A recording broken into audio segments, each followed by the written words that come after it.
अपने से ऊंचा बनाने वाले बाबा, अपने से आगे बढ़ाने वाले बाबा, अपने से ऊंचा बनाने वाले बाबा, अपने से आगे बढ़ाने वाले बाबा। क्या से क्या बनाते हो, धन्य है भाग्य हमारे जो हमको पढ़ाते हो। अपने से ऊंचा बनाने वाले बाबा, अपने से आगे बढ़ाने वाले बाबा।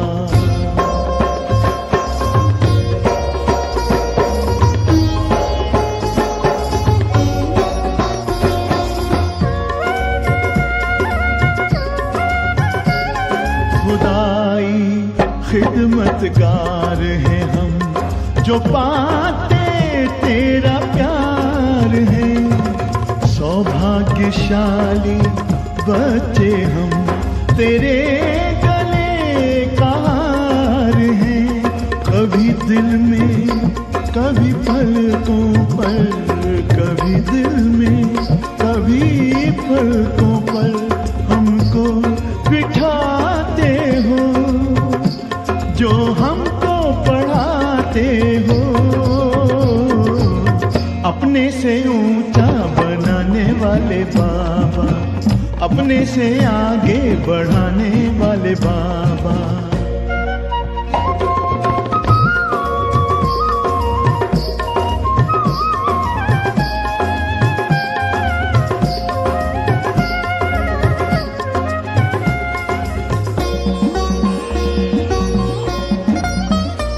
एहसान तुम्हारा बाबा कोई कैसे चुकाएंगे, महिमा तुम्हारी बाबा किन शब्दों में गाएंगे। नित्य शिक्षाओं भरी मुरली सुनाते हो, जो हमको पढ़ाते हो। अपने से ऊंचा बनाने वाले बाबा, अपने से आगे बढ़ाने वाले बाबा।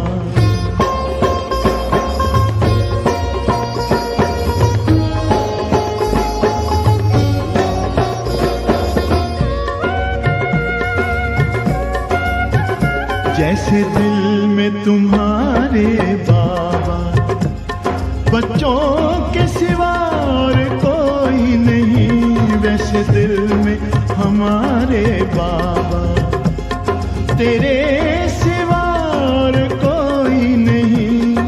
ज्ञान के हीरे मोती से हमको सजाते हो, जो हमको पढ़ाते हो।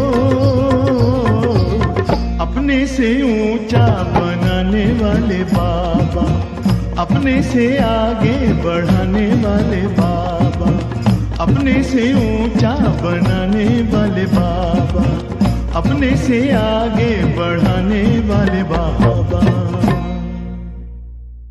ओम शांति। 29/12/2020 बाबा के महावाक्य हैं, मीठे बच्चे, संगम युग पर तुम ब्राह्मण संप्रदाय बने हो। तुम्हें अब मृत्यु लोक के मनुष्य से अमर लोक का देवता बनना है। प्रश्न, तुम बच्चे किस नॉलेज को समझने के कारण बेहद का संन्यास करते हो? उत्तर, तुम्हें ड्रामा की यथार्थ नॉलेज है। तुम जानते हो ड्रामानुसार अब इस सारे मृत्यु लोक को भस्मीभूत होना है। अभी ये दुनिया बर्थ नौटंकी बन गई है, हमें बर्थ पाउंड बनना है। इसमें जो कुछ होता है वह फिर हूबहू कल्प के बाद रिपीट होगा। इसलिए तुमने इस सारी दुनिया से बेहद का संन्यास किया है। गीत आने वाले कल की तुम तकदीर हो। ओम शांति। बच्चों ने गीत की लाइन सुनी। आने वाला है अमर लोक, ये है मृत्यु लोक। अमर लोक और मृत्यु लोक का ये है पुरुषोत्तम संगम युग। अब बाप पढ़ाते हैं संगम पर, आत्माओं को पढ़ाते हैं। इसलिए बच्चों को कहते हैं आत्मो अभिमानी हो बैठो।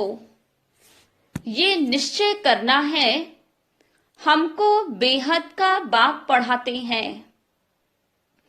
हमारी एम ऑब्जेक्ट ये है, लक्ष्मी नारायण या मृत्यु लोक के मनुष्य से अमर लोक का देवता बनना। ऐसी पढ़ाई तो कभी कानों से नहीं सुनी, न किसको कहते हुए देखा जो कहे बच्चों तुम आत्म अभिमानी हो बैठो। ये निश्चय करो कि बेहद का बाप हमको पढ़ाते हैं। कौन सा बाप? बेहद का बाप निराकार शिव। अभी तुम समझते हो हम पुरुषोत्तम संगम युग पर हैं। अभी तुम ब्राह्मण संप्रदाय बने हो, फिर तुमको देवता बनना है। पहले शूद्र संप्रदाय के थे। बाप आकर पत्थर बुद्धि से पारस बुद्धि बनाते हैं। पहले सतु प्रधान पारस बुद्धि थे, अब फिर बनते हैं। ऐसे नहीं कहना चाहिए कि सतयुग के मालिक थे। सतयुग में विश्व के मालिक थे। फिर 84 जन्म ले सीढ़ी उतरते उतरते सतो प्रधान से सतो रजो तमो में आए हैं। पहले सतो प्रधान थे तो पारस बुद्धि थे। फिर आत्मा में खाद पड़ती है। मनुष्य समझते नहीं। बाप कहते हैं तुम कुछ नहीं जानते थे, ब्लाइंड फेथ था। सिवाय जानने के किसकी पूजा करना व याद करना उसको ब्लाइंड फेथ कहा जाता। और अपने श्रेष्ठ धर्म श्रेष्ठ कर्म को भी भूल जाने से वो कर्म भ्रष्ट धर्म भ्रष्ट बन पड़ते हैं। भारतवासी इस समय दैवी धर्म से भी भ्रष्ट है। बाप समझाते हैं वास्तव में तुम हो प्रवृत्ति मार्ग वाले। वही देवताएं जब पवित्र बनते हैं तब देवी देवता कह नहीं सकते, इसलिए नाम बदल हिंदू धर्म रख दिया है। ये भी होता है ड्रामा प्लान अनुसार। सभी एक बाप को ही पुकारते हैं, हे पतित पावन आओ।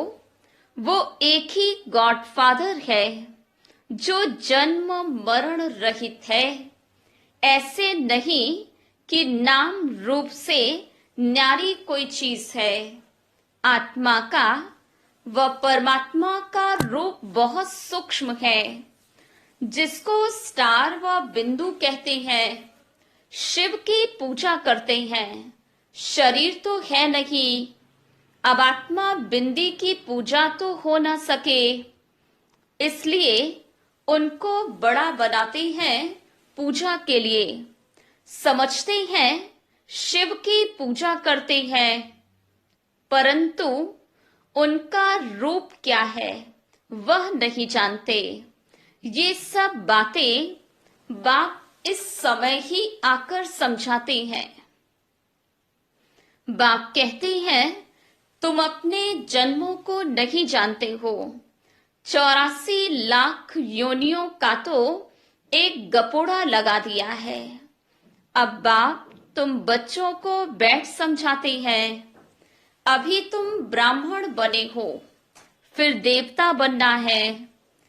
कलयुगी मनुष्य से देवता बनना है। कलयुगी मनुष्य है शूद्र, तुम ब्राह्मणों की एम ऑब्जेक्ट है मनुष्य से देवता बनने की। ये मृत्युलोक पतित दुनिया है। नई दुनिया वह थी जहां ये देवी देवताएं राज्य करते थे। एक ही इनका राज्य था। ये सारे विश्व के मालिक थे। अभी तो तमो प्रधान दुनिया है, अनेक धर्म हैं। ये देवी देवता धर्म प्रायः लोप हो गया है।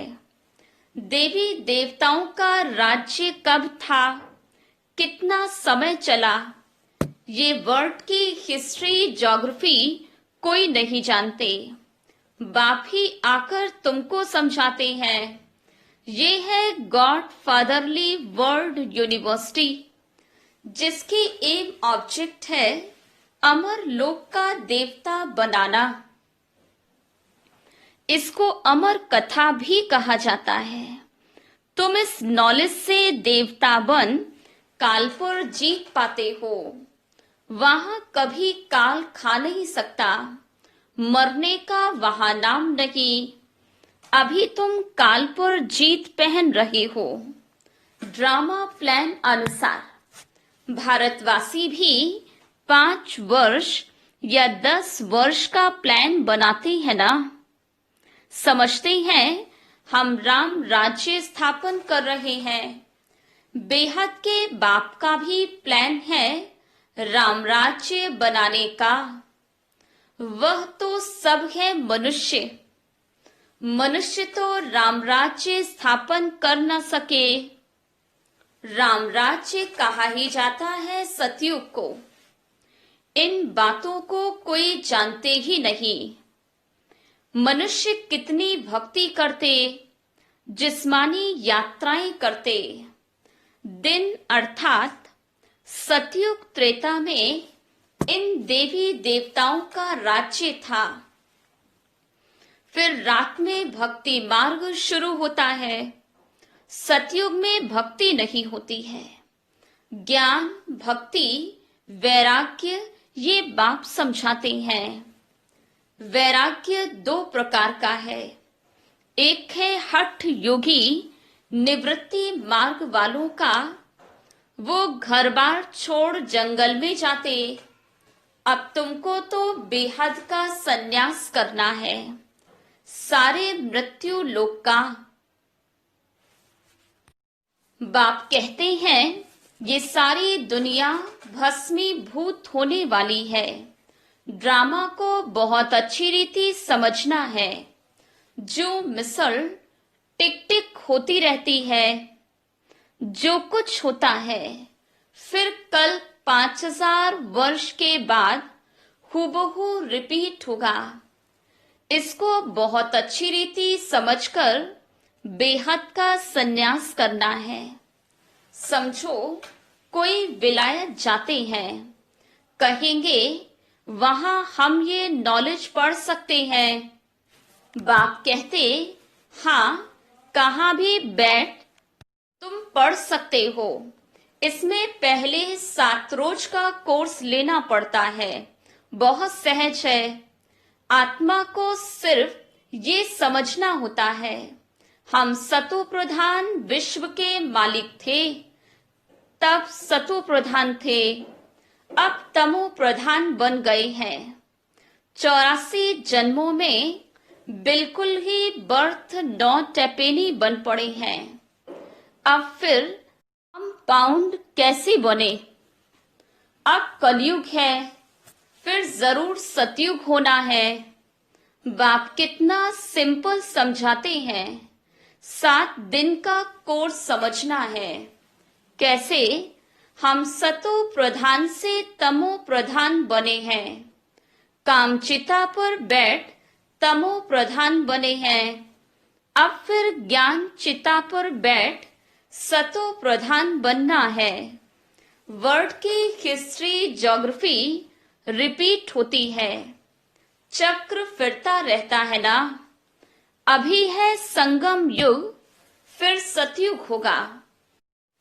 अभी हम कलयुगी विशस बने हैं, सो फिर सतयुगी वाइसलेस कैसे बने? उसके लिए बाप रास्ता बताते हैं, पुकारते भी हैं, हमारे में कोई गुण नहीं है, अब हमको ऐसा गुणवान बनाओ। जो कल पहले बने थे उन्हों को ही फिर बनना है। बाप समझाते हैं, पहले पहले तो अपने को आत्मा समझो। आत्मा ही एक शरीर छोड़ दूसरा लेती है। अभी तुमको देही अभिमानी बनना है। अभी ही तुम्हें देही अभिमानी बनने की शिक्षा मिलती है।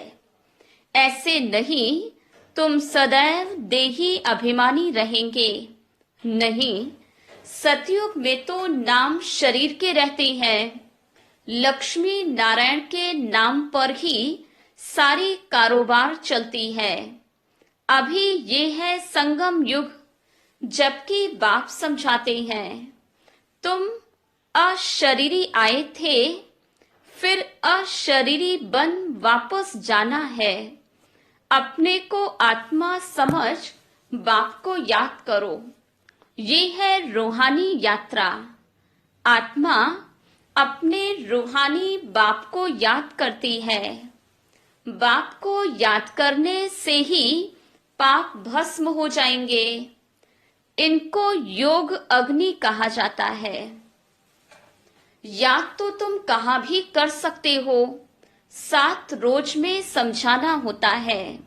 ये सृष्टि चक्र कैसे फिरता है, कैसे हम सीढ़ी उतरते हैं। अब फिर इस एक ही जन्म में चढ़ती कला होती है। विलायत में बच्चे रहते हैं, वहां भी मुरली जाती है। ये स्कूल है ना, वास्तव में ये है गॉड फादरली यूनिवर्सिटी। गीता का ही राजयोग है, परंतु श्री कृष्ण को भगवान नहीं कहा जाता। ब्रह्मा विष्णु शंकर को भी देवता कहा जाता है। अभी तुम पुरुषार्थ कर फिर सो देवता बनते हो। प्रजापिता ब्रह्मा भी जरूर यहाँ होगा ना। प्रजापिता तो मनुष्य है ना, प्रजा जरूर यहाँ ही रची जाती है। हम सो का अर्थ बाप ने बहुत अच्छी रीति समझाया है।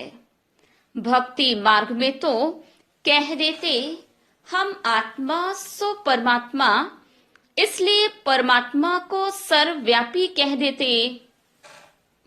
बाप कहते हैं, सब में व्यापक है आत्मा, मैं कैसे व्यापक होऊंगा?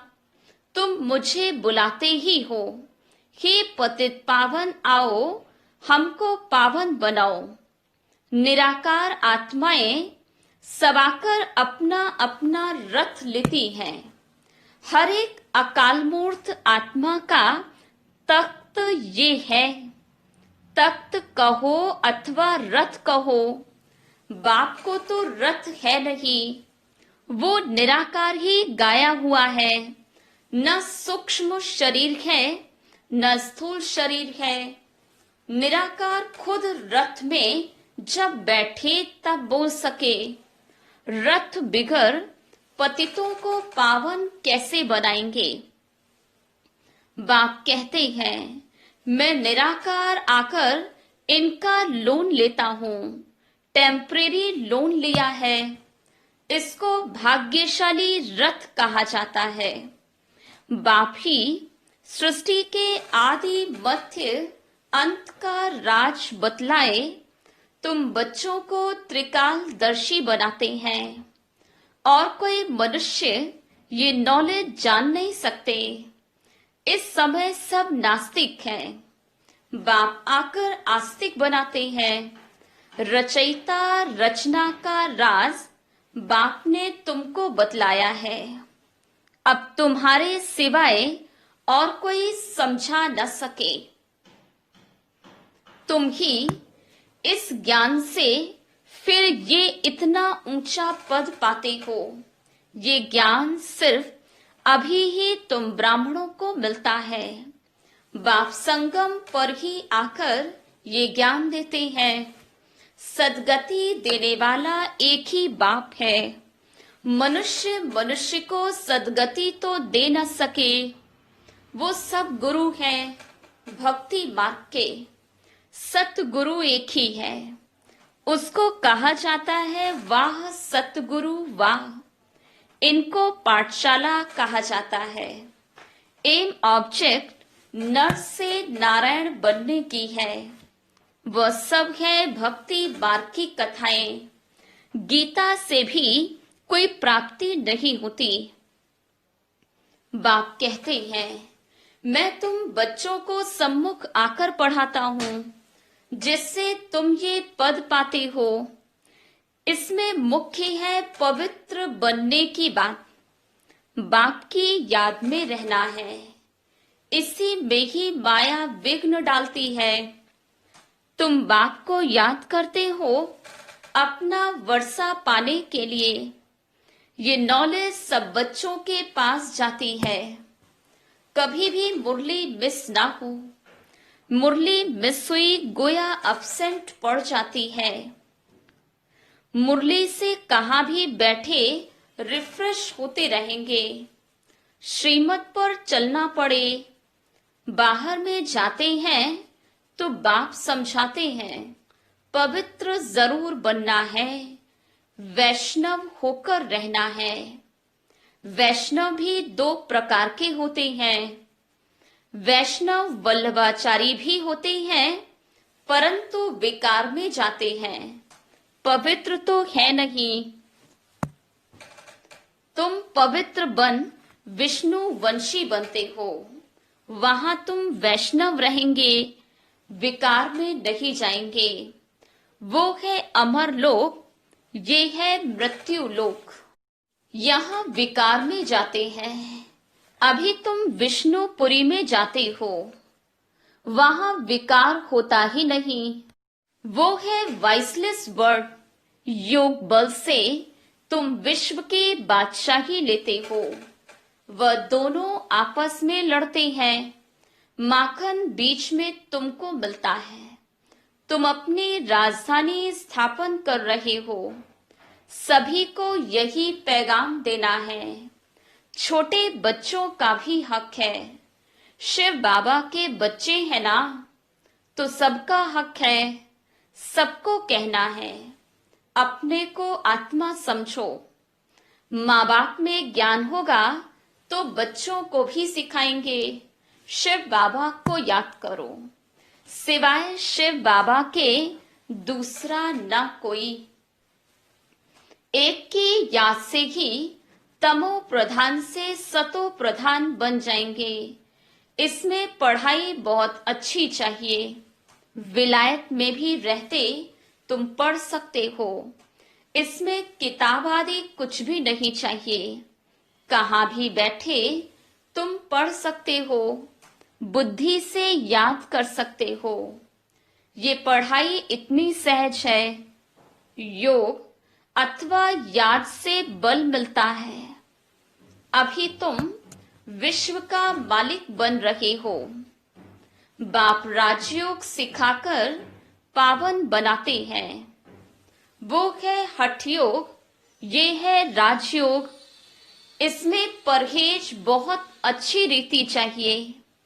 इन लक्ष्मी नारायण जैसा सर्व गुण संपन्न बनना है ना। खान पान की भी परहेज चाहिए। और दूसरी बात, बाप को याद करना है तो जन्म जन्मांतर के पाप कट जाएंगे। इसको कहते हैं सहज राजयोग। राजाई प्राप्त करने के लिए अगर राजाई न ली तो गरीब बन जाएंगे। श्रीमत पर पूरा चलने से श्रेष्ठ बनेंगे। भ्रष्ट से श्रेष्ठ बनना है। उसके लिए बाप को याद करना है। कल पहले भी तुमने ही ये ज्ञान लिया था जो फिर अब लेते हो। सतयुग में और कोई राज्य नहीं था। उसको कहा जाता है सुख धाम, अभी तो है दुख धाम। और जहां से हम आत्माएं आई हैं वो है शांति धाम। शिव बाबा को वंडर लगता है सारी दुनिया में मनुष्य क्या क्या करते हैं। बच्चे कम पैदा हों उसके लिए भी कितना माथा मारते रहते हैं। समझते नहीं ये तो बाप का ही काम है। बाप झट एक धर्म की स्थापना कर बाकी सब अनेक धर्मों का विनाश करा देते हैं एक धक से। वो लोग कितनी दवाइयां आदि निकालते हैं पैदाइश कम करने के लिए। बाप के पास तो एक ही दवाई है, एक धर्म की स्थापना होनी है। वो समय आएगा सब कहेंगे ये तो पवित्र बन रहे हैं, फिर दवाई आदि की भी क्या दरकार है। तुमको बाबा ने ऐसी दवाई दी है मन मनाभव की, जिससे तुम 21 जन्मों के लिए पवित्र बन जाते हो। अच्छा, मीठे मीठे सिकिलधे बच्चों प्रति माता पिता बाप दादा का याद प्यार और गुड मॉर्निंग। रूहानी बाप की रूहानी बच्चों को नमस्ते। हम रूहानी बच्चों की रूहानी बाप दादा को याद प्यार गुड मॉर्निंग और नमस्ते। धारणा के लिए मुख्य सार। पहली पॉइंट, पवित्र बनकर पक्का वैष्णव बनना है। खान पान की भी पूरी परहेज करनी है। श्रेष्ठ बनने के लिए श्रीमत पर जरूर चलना है। दूसरी पॉइंट है, मुरली से स्वयं को रिफ्रेश करना है। कहाँ भी रहते सतु प्रधान बनने का पुरुषार्थ करना है। मुरली एक दिन भी मिस नहीं करनी है। वरदान, जुदाई को सदा काल के लिए विदाई देने वाले स्नेही स्वरूप भव। जो स्नेही को पसंद है वही स्नेह करने वाले को पसंद हो, यही स्नेह का स्वरूप है। चलना खाना पीना रहना स्नेही के दिल पसंद हो। इसलिए जो भी संकल्प व कर्म करो तो पहले सोचो कि ये स्नेही बाप के दिल पसंद है। ऐसे सच्चे स्नेही बनो तो निरंतर योगी सहज योगी बन जाएंगे। यदि स्नेही स्वरूप को समान स्वरूप में परिवर्तन कर दो तो अमर भव का वरदान मिल जाएगा और जुदाई को सदा काल के लिए विदाई मिल जाएगी। स्लोगन, स्वभाव इजी और पुरुषार्थ अटेंशन वाला बनाओ। ओम शांति।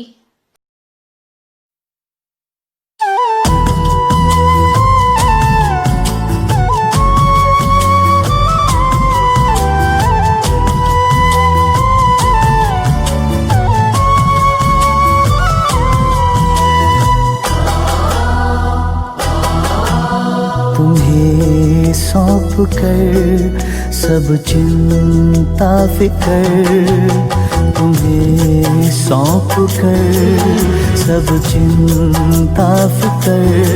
देह दुनिया से हम हो गए बेखबर। खिवैया मेरी नैया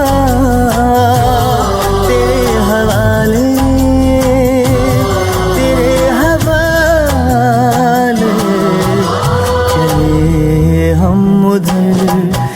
चले तुम जिधर। देह दुनिया दुनिया से हम हो गए बेखबर। खिवैया मेरी नैया तेरे हवाले, तेरे हवाले ये सौंप कर सब चिंता फिकर। देह दुनिया से हम हो गए बेखबर।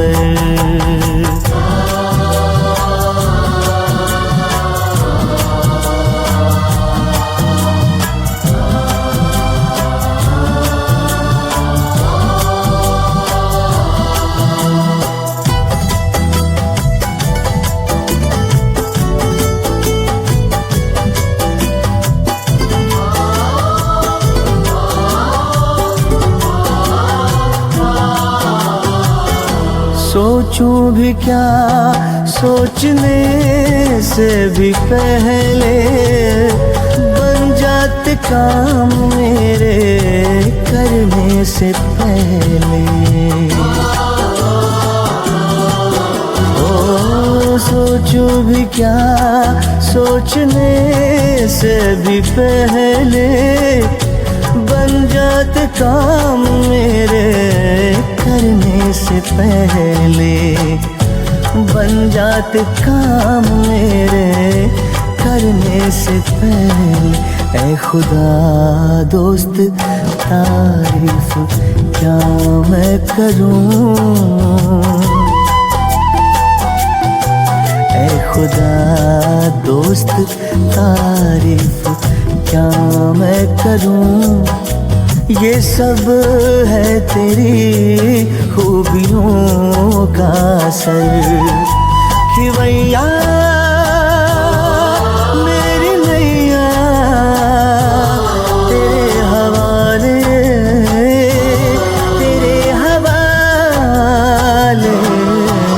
चले हम उधर ले चले तुम जिधर, देह दुनिया से हम हो गए बेखबर।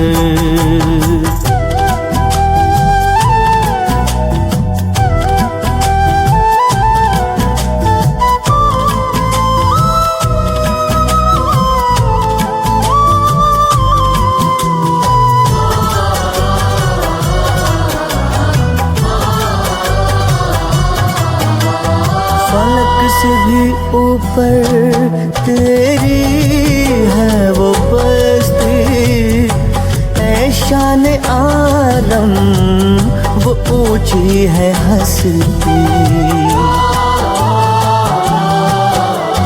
फलक से भी ऊपर तेरी है वो बस्ती, ऐ शान आलम वो ऊंची है हस्ती। ऐ शान आलम वो ऊंची है हस्ती। तेरी नजर इनायत है मुझ पे करम, तेरी नजर इनायत है मुझ पे करम। तूने अपना बनाया किया रुख किधर। खिवैया मेरी नैया तेरे हवाले, तेरे हवाले। तुम्हें सौंप कर सब चिंता फिकर। देह दुनिया से हम हो गए बेखबर, हो गए बेखबर, हो गए बेखबर, हो गए बेखबर।